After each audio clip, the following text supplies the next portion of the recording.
the employer? Okay, what is it? I'm sorry? The hospital, the site, is how many dependents they have as a parent. Yes, whoever is applying and how many dependents they have. So they can say, I have 3 kids, if they don't have it as a dependent. Say it again? Right, I have 3 kids. One of them is not your X. Okay. They don't include it. They don't include, yeah, they don't include it. Whoever's on the taxes is not a dependent. I'm gonna go into that later. Remember, I'm trying, this is like a 2-hour, etc. Trying to like jam it into less. What happened if you are married and your husband is in you, for example, but you put here and you test that you are married? Yeah, let me go into that. Just real quick, so if somebody comes in, they don't qualify because they don't make enough, we're basically going to turn them away and say sorry? Well, we can There's show. nothing else? No, yeah, we can show them the plans, but really, I mean, if they don't work, they're not gonna be able to pay for it. They're too expensive. So yeah, I mean, you can tell If they're them. really poor, they don't qualify for subsidy. Well, I mean, if they're really poor, below I think it's 60%, they should qualify for Medicaid. And I always say should because, I mean, I don't know, from what I hear, just Medicaid is like. Now, obviously, different we're not going rules to make and- money on it, but should we go ahead and step up and try to put it through that process? I wouldn't. I Just wouldn't refer because them that's to the not our website. specialty. Yeah. I wouldn't, and I've had that case because I want to help people out, but at the end of the day, I have to know that I'm going to be liable for something that is not my specialty. So they're going to come to me and say, Rosalie, this wasn't, and I don't. So just refer That's them not to the our- Medicare refer them site. to the Department of Children and Families. Go ahead and apply for Medicaid, see if you qualify. I mean, really, the most I can do is just show them an office around the area. That's what I've done. You just Google it, go on the website and say, hey, listen, go to this office. But I don't get into that. because That's it's their not- strategy with this, right? Anybody that can't afford this should fall into Medicare, Medicaid. Yeah, that's what it's supposed to be, but I've seen that it doesn't happen. Really, it's sad, but I've seen that it doesn't happen. A lot of people that don't qualify and don't qualify for Medicaid. So I know that that's a little, sad. I mean, when I've done with certain people like that, let's say if maybe they work in a job that pays them with a W-2 and their gross income is, let's say, 10,000 or 11, that they're right there at the minimum, let's say for one person, what I tell them is, hey, do you do anything on the side that you might be able to declare for next year?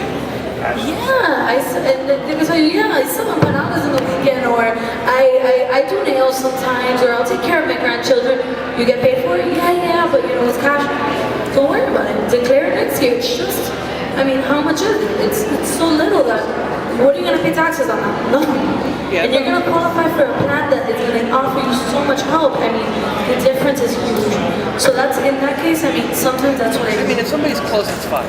I'm sorry? I'm saying if somebody's close, it's fine. I'm just Yeah, saying you're if there's talking about the bigger gap, yeah. Unfortunately, yeah, there's not much.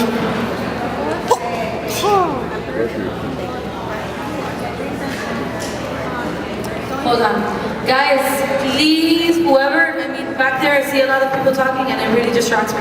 So if you guys don't want to be in the training, if you can just step out, please.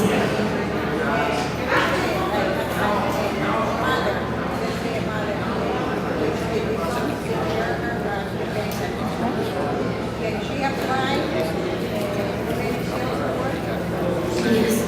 Remember, household size. It doesn't matter how that's composed. If with the household size you meet the minimum, it doesn't matter how it is. And yeah, even if they don't even want to apply, maybe they have work insurance and whatever. If they meet the minimum and the mom needs it, she can apply if they were to apply. Yeah. Okay. We were just talking about this before the training started, and I want to get clarity because I think you said that the people don't, if they are below the requirement, if they cannot, if they're in that gap, that they don't qualify for Medicaid and they don't have the minimum earning, they're not subject to having the penalty, but they have no insurance.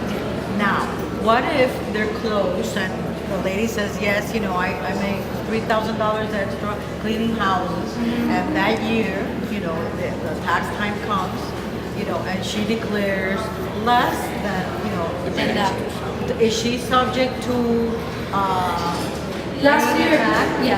Her question is pretty much if, let's say, someone puts on the application that they meet the minimum, and then at the end of the year in their taxes they don't declare that much, if there's going to be any penalty on that. And I want to say I'm not sure because I don't want to give you a definite answer on that. I don't like if I don't know it 100%, I won't tell you the answer. So I'm not 100% sure what's going to happen because again, that's something for an accountant to know that information. But I think that I don't know if they'll pay the penalty.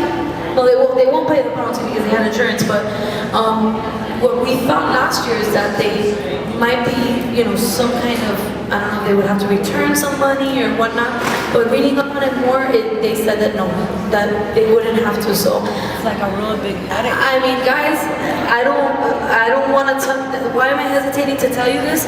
Because obviously when we say that, a little light bulb comes up. So I'll tell everybody that, and guys, be very careful with what you do. Try to help people out, but with everything, remember, you have a license to take care of that I don't know about you, but it cost me some, trouble to get, okay? Because it's not the easiest test, okay? Remember, you have a license to take care of, okay? So don't go out there being like, oh, I'm not gonna, do whatever you want, and don't do that, okay? It's not the right thing, okay? You can tell someone, listen, anybody can project. I mean, obviously to us it's like, I can project to make whatever. How are they gonna tell me that I can't project to make them? But try to do everything as I don't know what word to put it. Just don't tampoco, be like, oh, but whatever. And a lot of people have to send documentation to prove it. That's what, that's what you have to keep in mind. You don't know who they're gonna ask documentation to. You might have a day that they didn't ask for documentation for anybody, and then you just never know if they're going to ask you for documentation to support what you put or not. So that's why I tell you, try to put the best. At the end of the application, you sign that you are putting the information to the best of your knowledge. Okay, at the end of the day, that's what you put on there.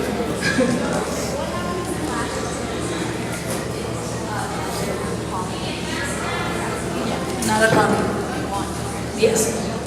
Yes. If the question was if last year they didn't declare someone and this year they're going to because they figure out, oh, this or that, whatever, yes, not a problem. Everything is based on what you plan to make for 2015. Or what you plan to do.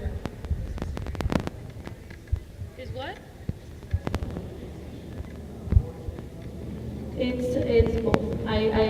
For those most of them have been in my trainings and they know that I like, yes, that's we learn a lot and there's question and answer. There's certain things that but it's fine to do question and answer. If the person gets a cut in the paycheck or is fired from his or her job in the middle of the year, which is close to your question, right? Couldn't we just advise them to go to the marketplace and communicate the changes in their... Yes and no. I would not suggest that. Because the question was that if in the middle of the year they lose their job, and can they just suggest to call the marketplace to report the change? Yes, and that's what it says at the end of the application. But I always, guys, you want to keep rapport with these people. You want them to know any question, anything to call you. Okay, so I hope that's what, when I finish with something, I'm saying anything that happens throughout the year, I am your agent, here's my number, don't hesitate to call. Save my number in your phone. You want these people to call you if they have any questions about insurance. Because people don't know things certain times that you can give them it. Explain something and say, no, you don't have to do it. You know what I mean? That if they don't call you, how are you going to know, find out? You're not going to be calling your whole book of business every month. You know what I mean? So I always suggest that anything that goes on, for them to call you. If you need any changes, if you have any changes, call me. You want to keep that with people. Besides showing the documents showing their legal status, for instance, their driver's license or passport or some type, do we have to scan that and send that along with the application, or it's just enough that we saw that? No.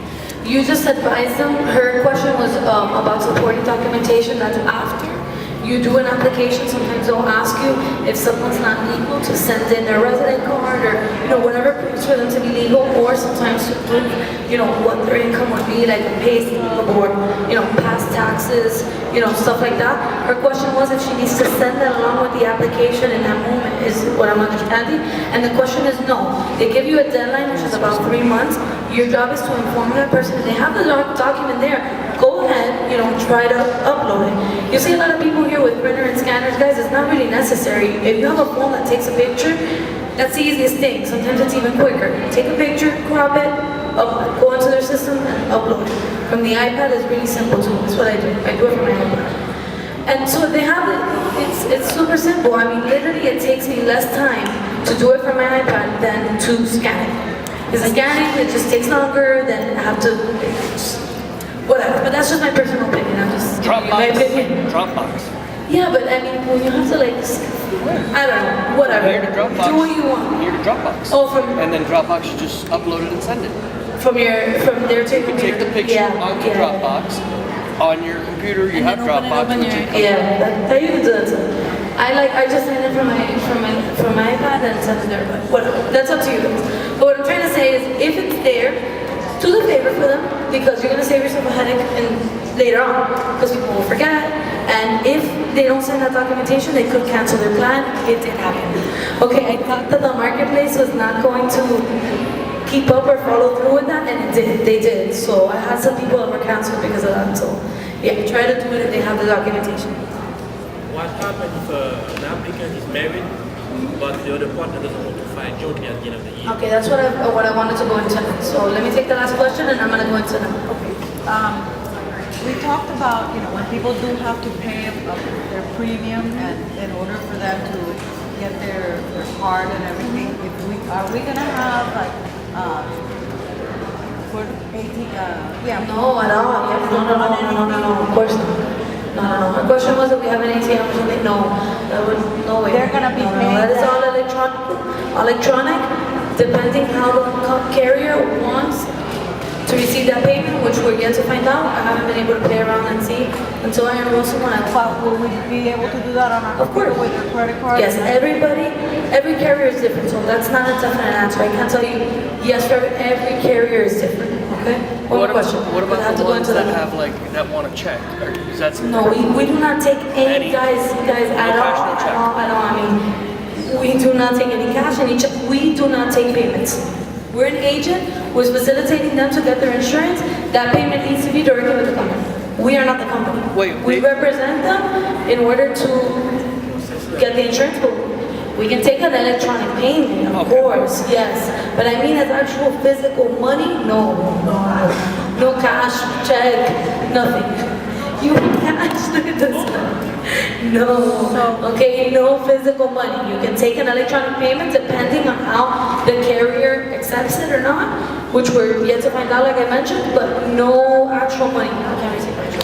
So if the people don't have a credit card, or maybe they have a debit card or something like Do that. that they would case be by billed case by case. That's not important right now. Not to shut down your question, but that's gonna be so minimal that it's a case by case. When it happens, we will take care of it and see what the different options with the carrier they chose is.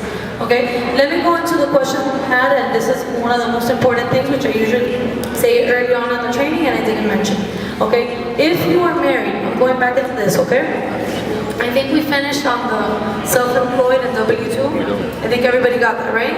Self-employed, net, W-2, gross. One last question on that? Yes, W-2 gross, okay? So now, let me go a little bit back. Important that we understand that whoever is legally married must file their taxes together with their spouse in order to receive help from Obamacare. Okay, so it's not that it's illegal. They can still, be married and file separate, but not when you're receiving the help.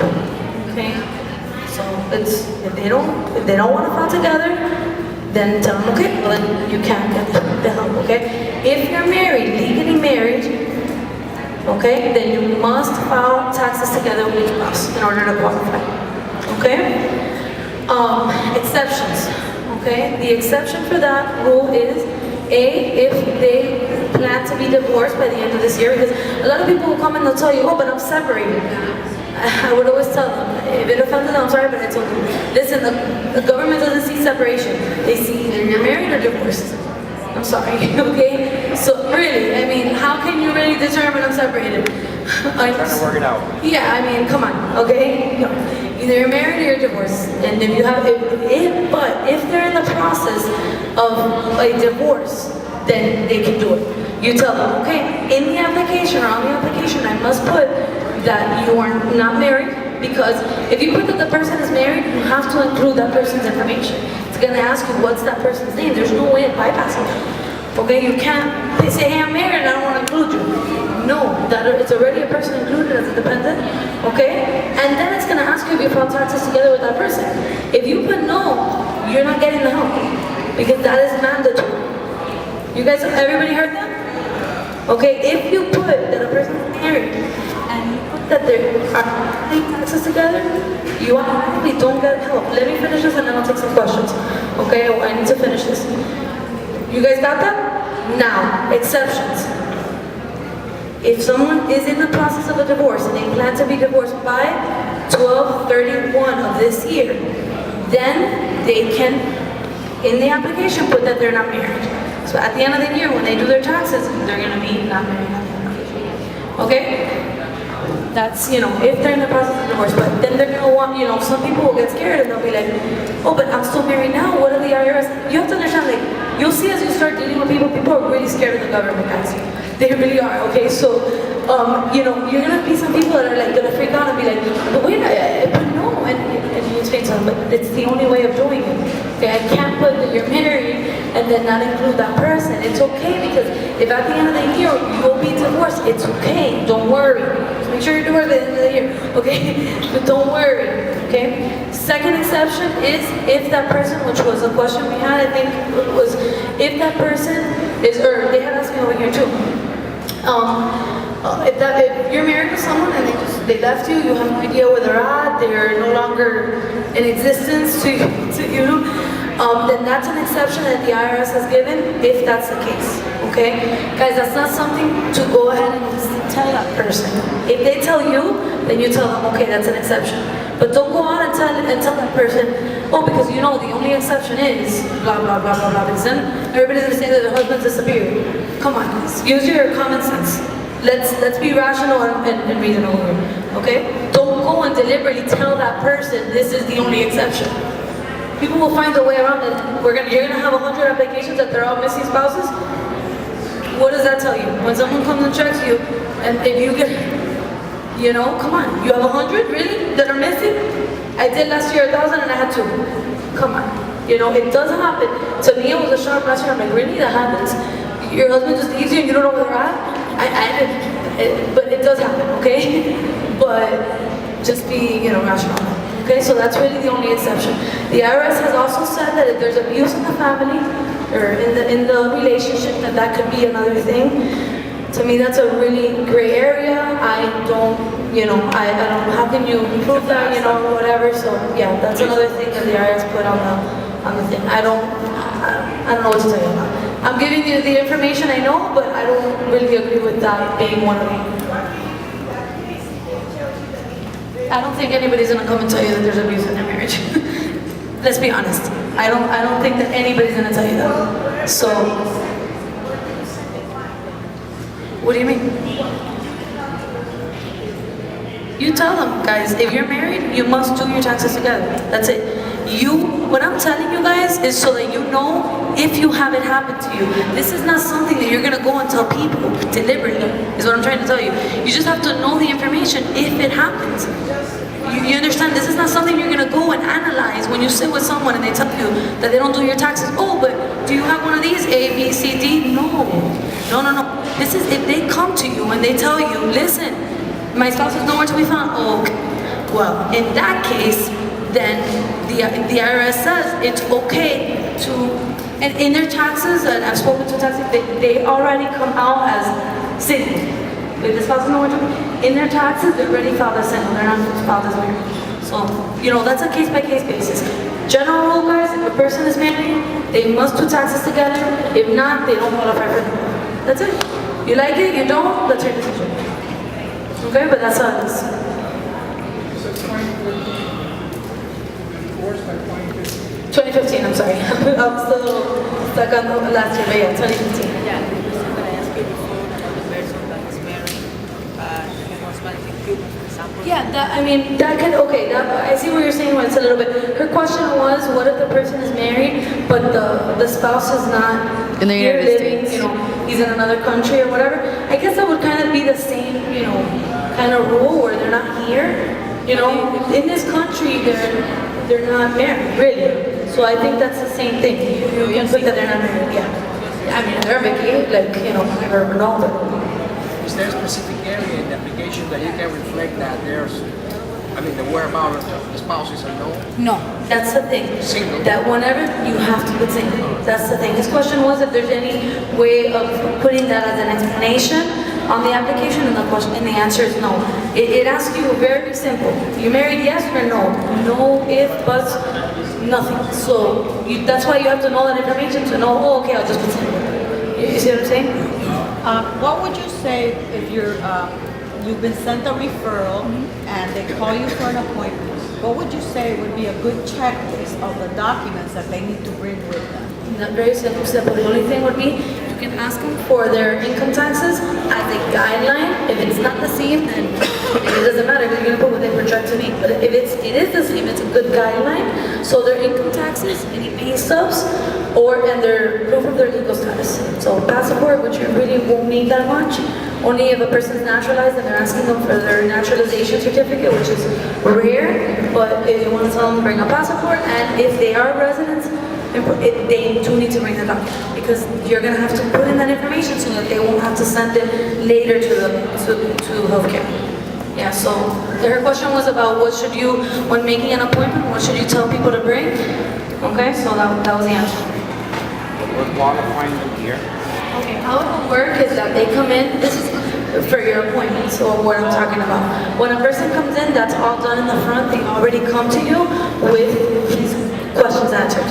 And if they are approved, this is for when you do your appointments or whatnot, referrals, when they call you. I mean, you have an appointment, you don't want them to go through that line, have someone and be, you know what I mean? You want them to just come directly to you, in my opinion, so.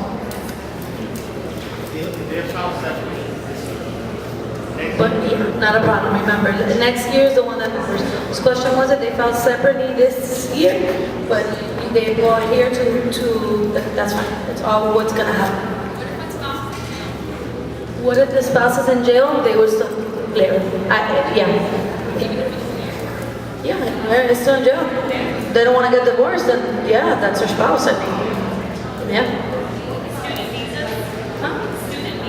That's one of the options.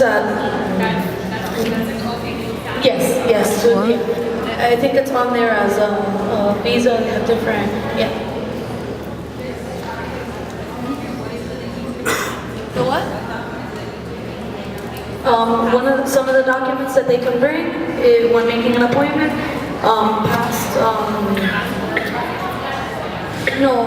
Taxes. Tax returns, passport, resident cards, their legal status. That's about it. Anything else, if they ask them, then they can bring it in. Okay, this is getting off the track a little bit. When we complete an application, If it's plan specific to completing application, then let's hold it off. We'll talk about that later. This one is here undocumented. I'm sorry? Oh, if someone's undocumented. This still have to have insurance. Well, if they don't have to do taxes, then no. It depends. There's some people who aren't,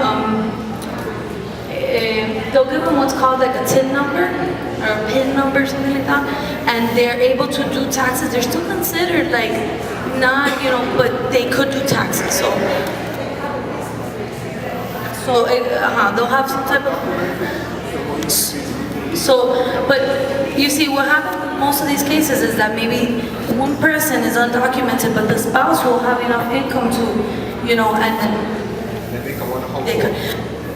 What Obama said last year was that nobody was going to be persecuted if they enrolled and they weren't documented. So it really is up to your and their discretion of if you want to apply. I've had people that I've enrolled that are documented, and I told them, listen, nothing's going to happen.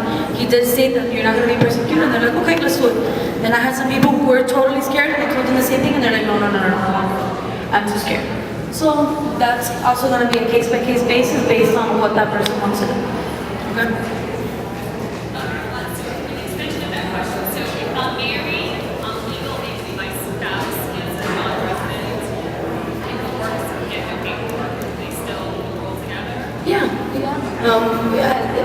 Like I said, I mean, sometimes you can still put them in, that's something that you have to ask to see, are you declaring them or whatnot, so it has to be, that's gonna be more case by case basis.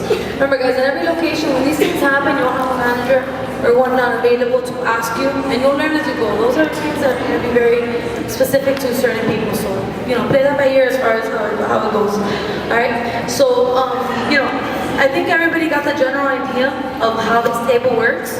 Okay, so you look at the household size, then you see if they meet the minimum, and that's you know, they'll qualify. Okay, from 100 to 150, you receive the most Subsidy. not sub, but the maximum, what I like to call the maximum help, which is what I want to go into. Okay, let's go into now plans. I think we're done with the whole, you know, knowing if someone qualifies or whatnot. Does anybody have any other, you know, questions that we haven't touched up on about where, you know, if a person qualifies? So I want to move on to, you know, the plans and, you know, all of that.